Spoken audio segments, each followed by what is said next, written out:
শুভ সকাল বন্ধুরা, সকালে কেমন আছো? আশা করি সকালে খুব খুব ভালো আছো। আমরাও তোমাদের ভালোবাসি ও তোমাদের আশীর্বাদে ভালো আছি। তো আজকে ব্লগটা শুরু করতে চলেছি তোমাদের ভালোবাসা ও তোমাদের আশীর্বাদ নিয়ে বন্ধুরা।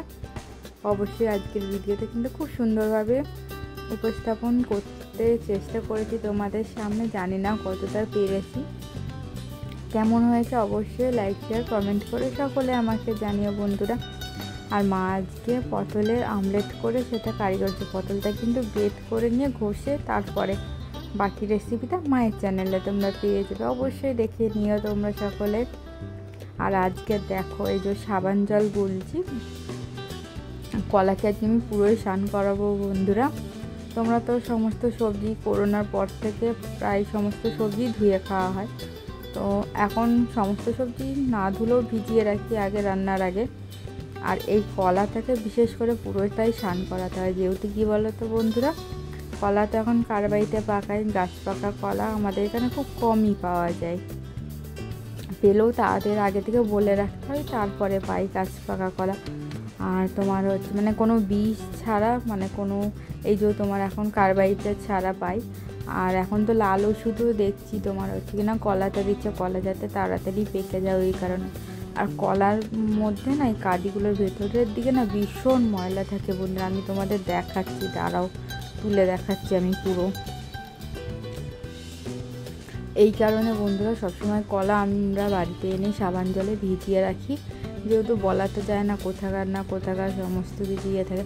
আর বিশেষ করে বাচ্চাকে খাওয়ানো হয়, তো ওই কারণে আরও তোমার সেফটি মেনটেন করে তারপরে তোমার হচ্ছে কিনা কলাটাকে আমরা খাই।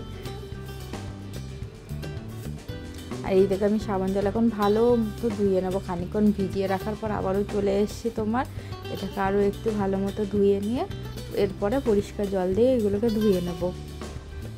তোমরাও কি আমাদের মধ্যে এরকম ফল সবজি সমস্ত কিছুই ধুয়ে খাও? অবশ্যই আমাকে বন্ধুরা কমেন্টে জানাবে। তো বাকি তোমার হচ্ছে না সমস্ত সবজির মধ্যে আমি টমেটোটাকে ভিজিয়ে রাখি, লঙ্কাটাকে ভিজিয়ে রাখি, আর মেয়ে যেহেতু আপেলটা খায় আপেলটাকেও ভিজিয়ে রাখি। আর হ্যাঁ বন্ধুরা, ডিম আনলে ডিমটাকেও কিন্তু এইভাবে ঘষে পরিষ্কার করে তারপরে ফ্রিজে তুলে রাখি, যেহেতু আগে বাইরেই রাখতাম, যেহেতু এখন গরম পড়েছে এই কারণে এখন ঘরে মানে ফ্রিজে রেখে দিই গামলা ভরে। আর এই যে কলাটাকে পুরো ঘষে পরিষ্কার করে ভেতরে সমস্ত ময়লা ফেলে দিয়ে ভালো মতো একে স্নান করিয়ে নিলাম।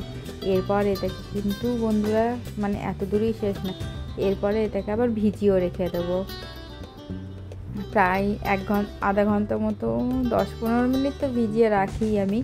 তো এটা এখন ভিজানো থাকুক বন্ধুরা। তো আমার কলাকে স্নান করানো তোমাদের কেমন লাগলো বন্ধুরা অবশ্যই জানিয়ে। ভালো লাগলে লাইক শেয়ার কমেন্ট করে সকলে পাশে থেকো বন্ধুরা। তোমরা কে কে এইভাবে করো অবশ্যই আমাকে কিন্তু কমেন্টে জানাবে।